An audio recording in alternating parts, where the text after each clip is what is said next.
我的眼睛。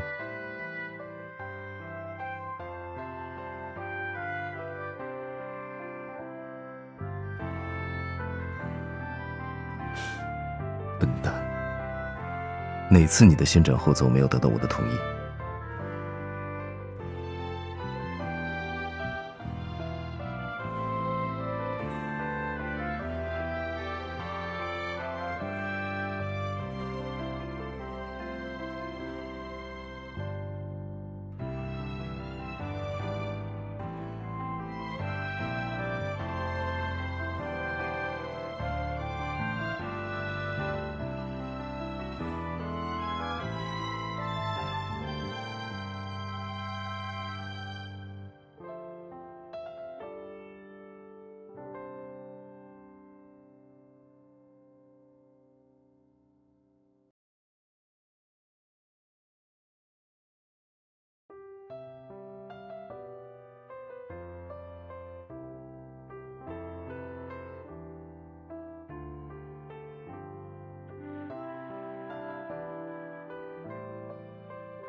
这张卷子当年并没有被讲解过，原来杨老师一直用心保存了下来，留给现在。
别念了。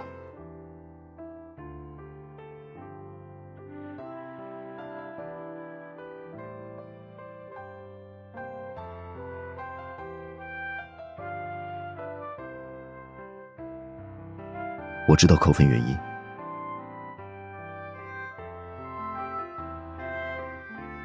当时在看见题目后，我的心里原本有个人选，但同题的范文都建议写名人。于是我写了拉马努金。可能是因为不是下意识的行文，修饰多过个人表达，有点偏题。扣的这几分，理所应当。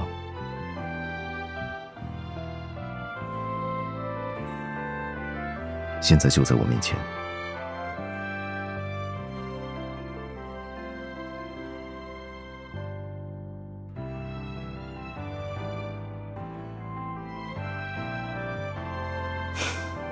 洗耳恭听。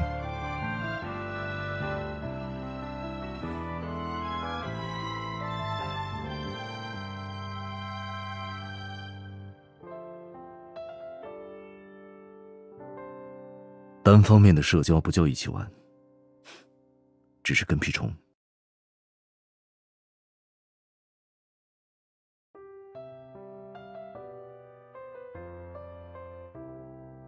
受教了，这位家长。那这位家长，你知道家长会接下来的安排是什么吗？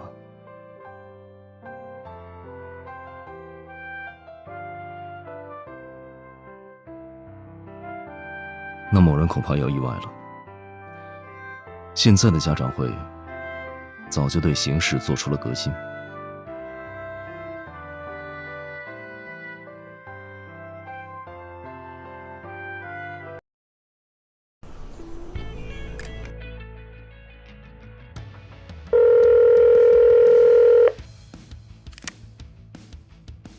泽言啊，我是杨老师。杨老师，许久没有去拜访您了。是啊，时间过得真快。之前100年校庆的时候，我本来想回一趟学校的，但老伴身体不适，没能成行。叔叔身体现在好点了吗？您也注意照顾好身体。我倒没什么事，你叔叔后来也好多了。人嘛，上了年纪，总是多多少少有点小毛病。现在我能安心忙我的事。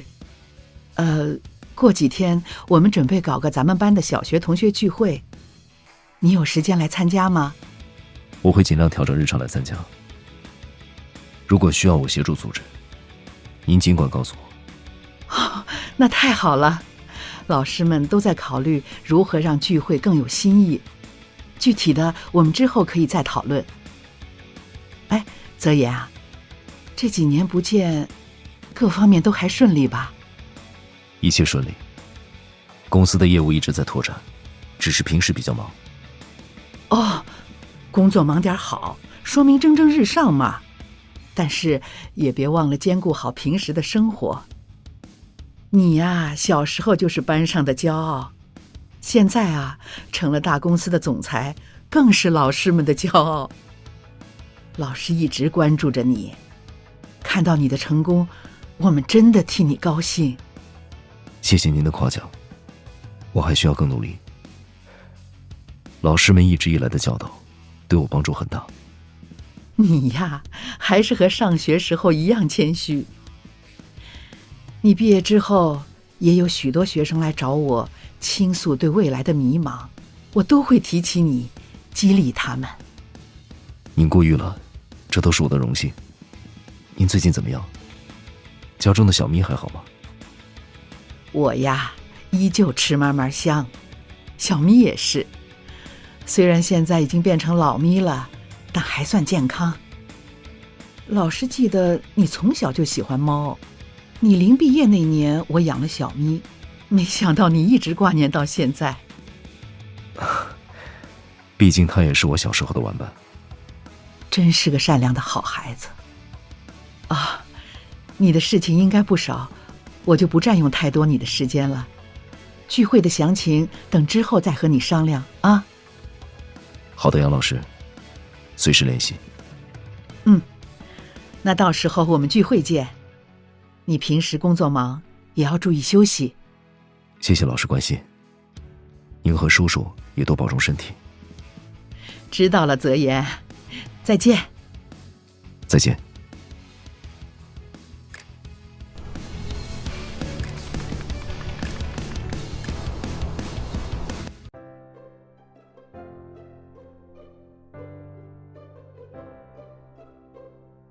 做一套又一套的几百题趣味测试没尽你累，现在倒是打起退堂鼓了。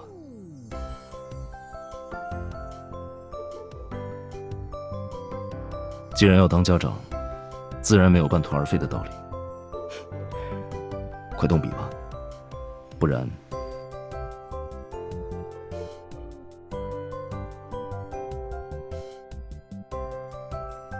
告老师。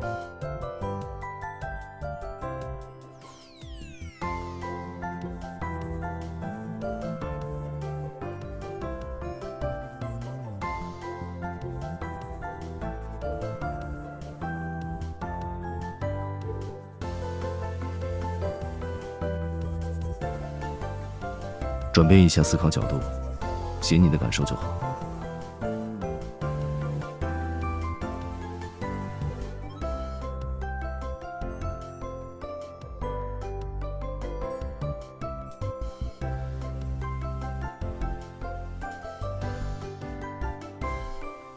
谁告诉你的？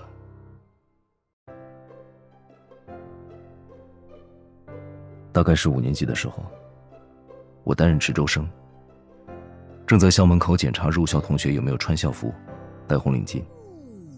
我记得，当时校门外有个成年人跟一名低年级的同学发生了身体冲突，我跑过去阻拦，结果对方先动手了。我从小学击剑，反应力很快，体能也不差，而且我记得我当时应该也没有直接和他发生冲突，只是在防御他的动作，拖延时间。也就1分钟左右，安保就注意到了这边的情况，过来介入，把人带走了。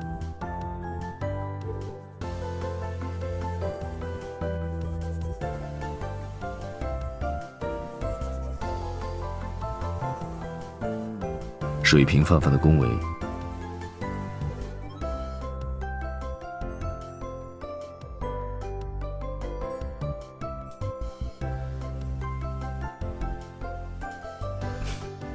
对，第一次，也是最后一次。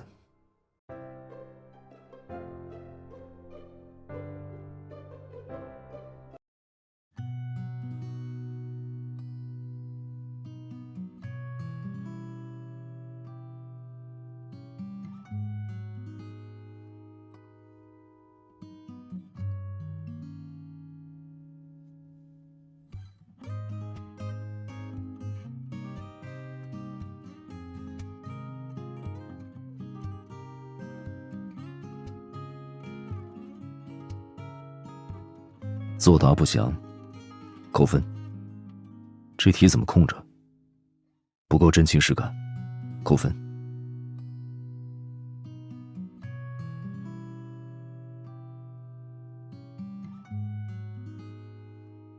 某位家长刚才教我，文学创作需要美化一下，这就是你的文案功底。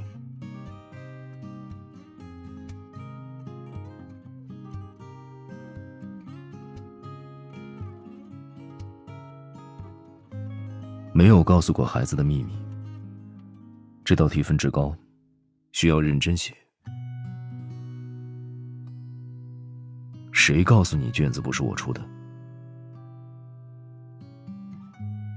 我在小学一直都是班长，这次的题目也是我和杨老师一起出的。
这位同学，考试不要交头接耳。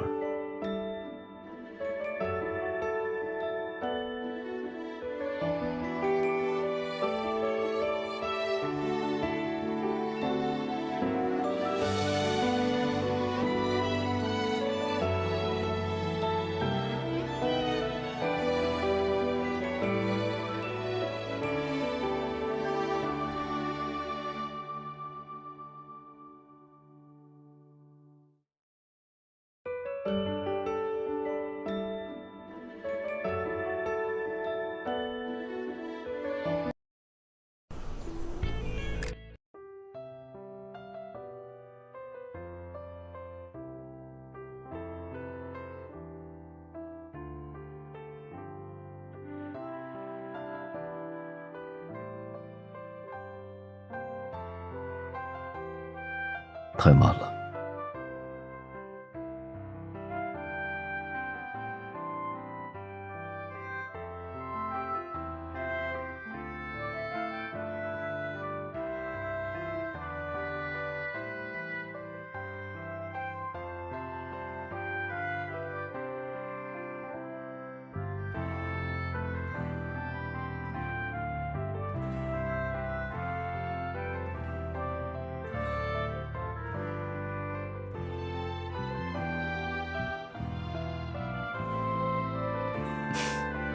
他快了。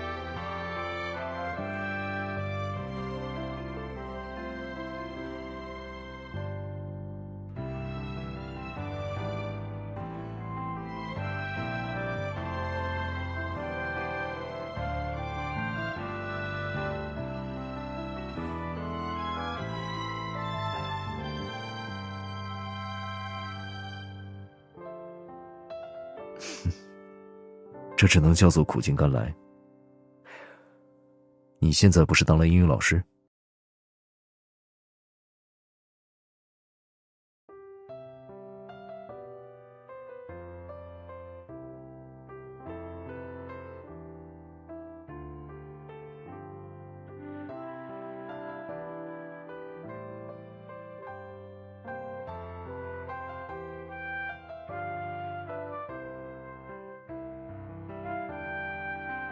不用，因为今天来的也是我的爱人。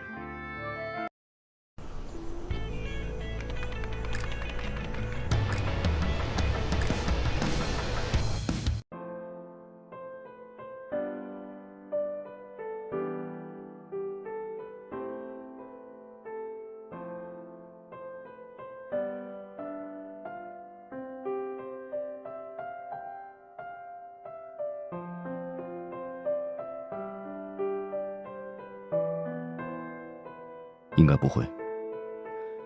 杨老师几年前退休后，就将小卖部盘下来了。这些年经常有校友过去打卡。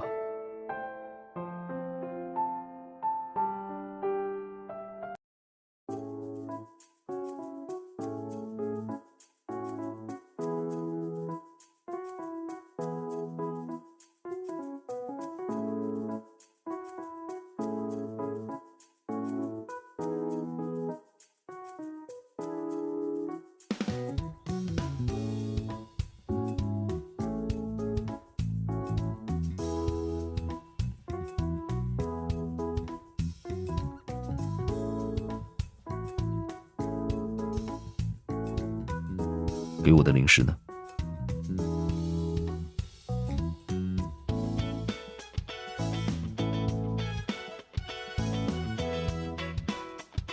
其他家长都给孩子买了零食，只有我没有。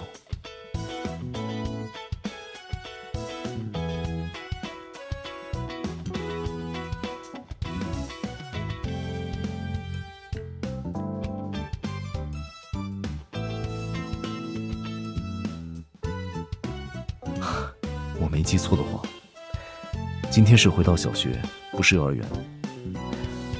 而且幼儿园的时候，正常的小孩子就已经会用餐具了。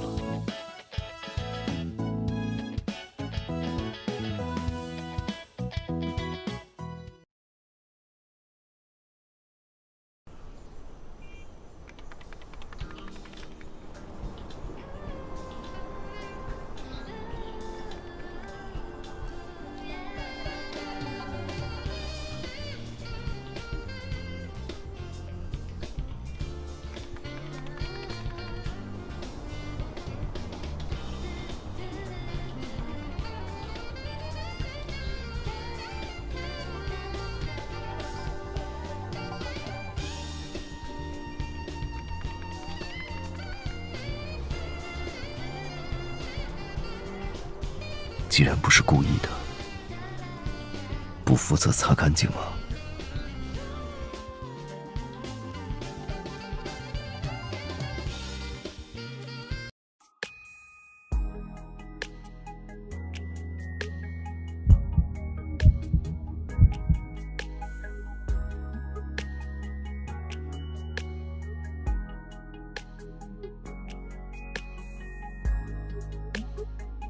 我也不是故意的。怎么了呢？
因为我那时候还不知道，3个大人是会对一个小学生出老千的。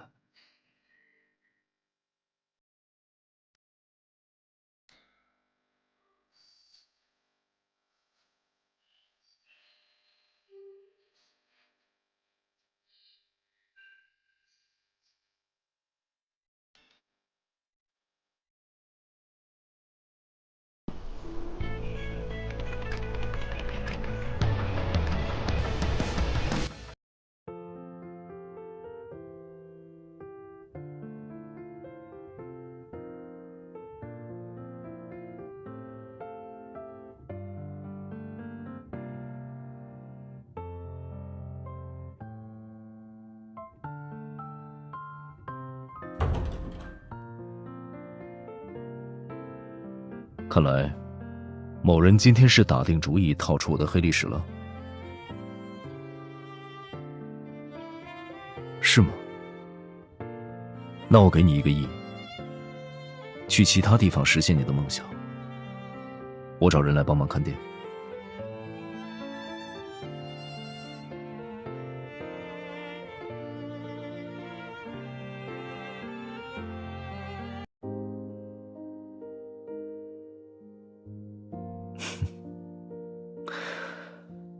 为什么这么好奇我小时候的黑历史？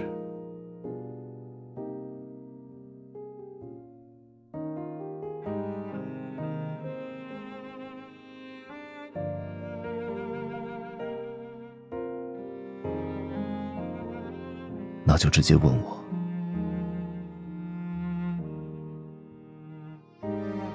就用当年的方法，你可以靠自己赢得这些故事。2个人也有2个人的玩法，只是规则不太一样。我可以教你。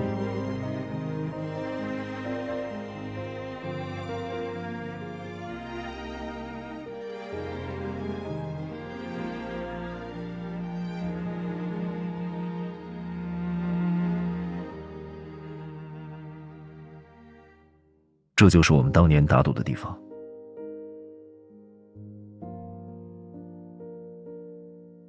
来吧，双人麻将的玩家和牌数减少的同时，趣味性和娱乐性也增加了不少。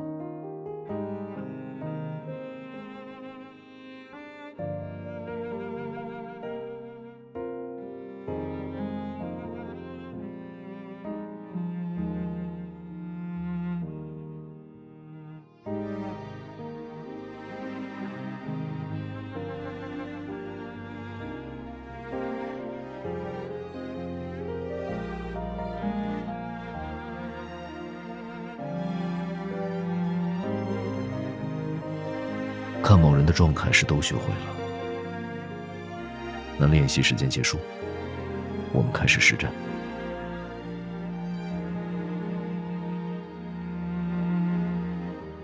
赢1局，我说1条我小学时的校园经历。反过来，你说。现在不开局的话，晚点可能会涨价。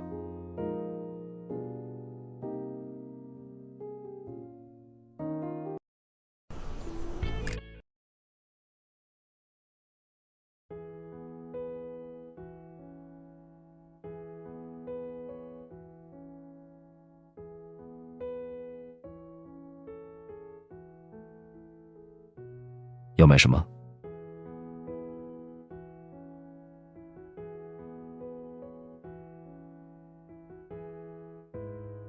？1块。5角。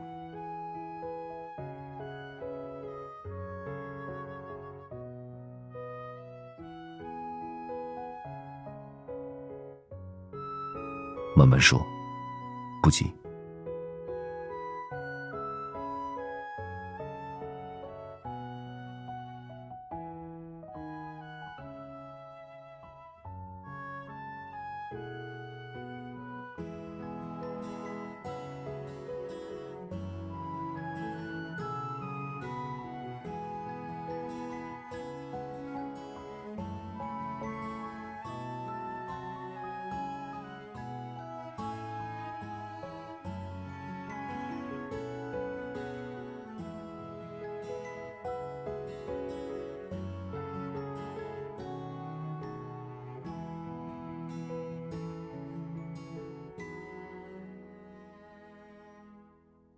朋友送你的礼物，你应该好好珍藏。如果拿去交易的话，他们会伤心的。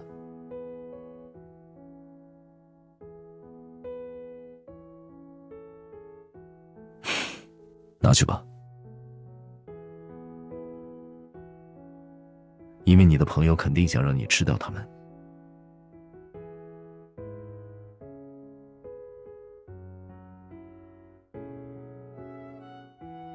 用自己拥有的去交换自己想要的这件事没有错，但是别人的心意也很重要，记住了吗？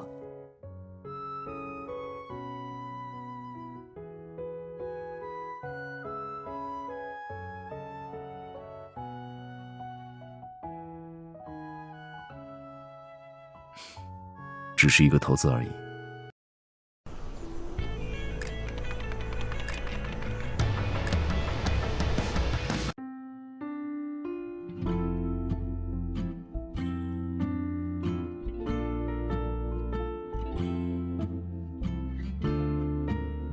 我小学最不喜欢的科目是体育，因为下课前，老师要班长组织同学们集合再解散。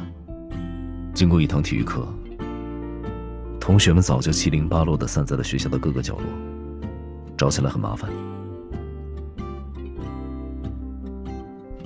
那时候我最擅长和喜欢的科目是数学，还参加数学竞赛拿了金奖。爸妈很开心，带我去了游乐园，虽然我觉得是他们自己更想去。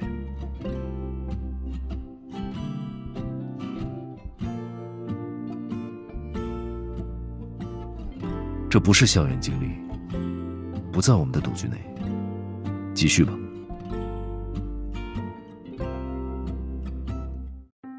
我在全校同学面前领过广播体操，做的眼保健操还被录成了视频，在学校屏幕上循环播放。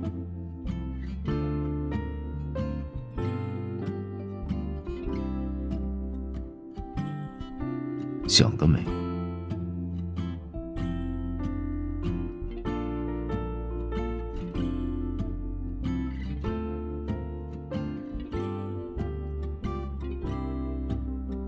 那就看你有没有继续赢的能力了。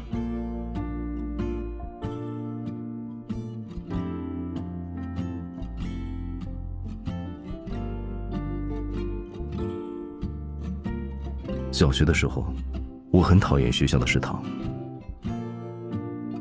不只是难吃，有一次还没煮熟，我吃了之后就去了医院。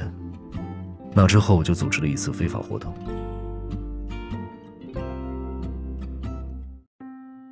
我联合了学校里100多个同样对食堂有意见的同学，包括且不限于食品安全问题，写了一封联名建议信，投入了校长信箱。我在信上罗列出食堂的问题，还将我们去医院同学的诊疗单当作附件，也放在了信封里。那几天我每天下课后都会跑去顶层的校长室门口检查信有没有被收走。几天后，我被校长叫到了办公室，他和颜悦色地向我询问了具体情况后，学校食堂就换厨师了。新来的阿姨很会做红烧肉，我还为此去请教过做法。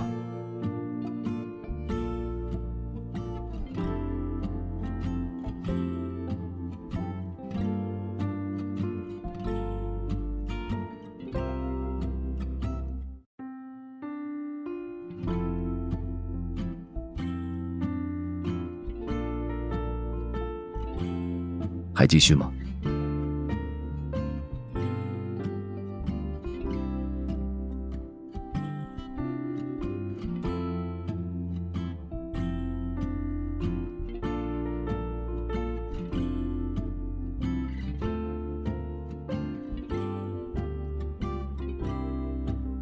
当年我的同学没能识破这个花招，但爸妈和杨老师一眼就看出来了。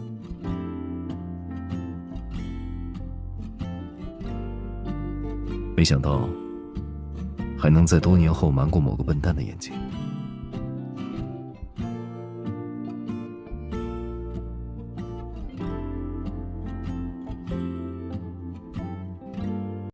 因为我不像某个笨蛋一样，多年如一日，一直都是笨蛋。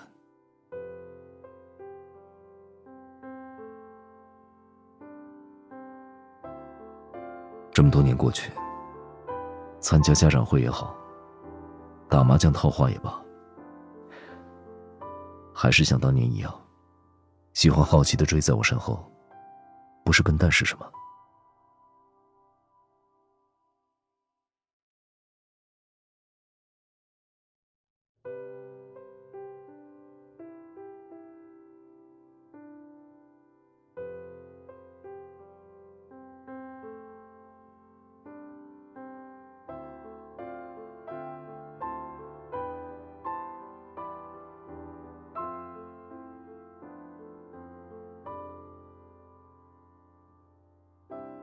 那就告诉你这个笨蛋，还有童年里的那个小笨蛋，我们已经一起度过了很长时间，以后也会一起度过漫长的人生。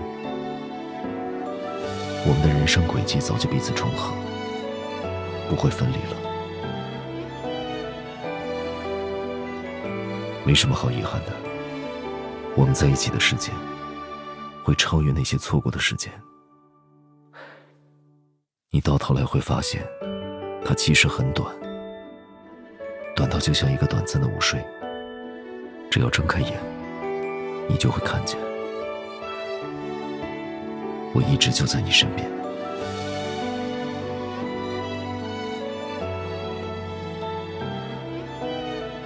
看见什么了？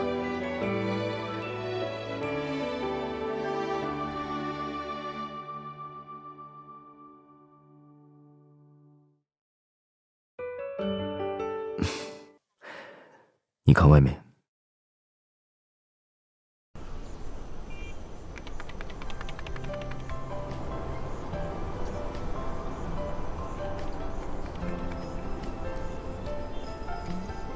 小时候的我，也曾看见过同样的夏天，同样的风景，所以在那个夏日，他就已经收到你的礼物了。只不过，它们并不是以糖果和美梦的形式出现的，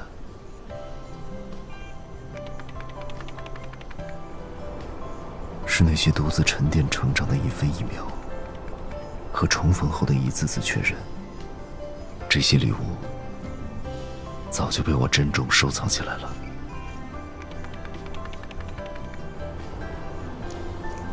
所以，现在的李泽言来替小时候的他，把回力转交给眼前的你。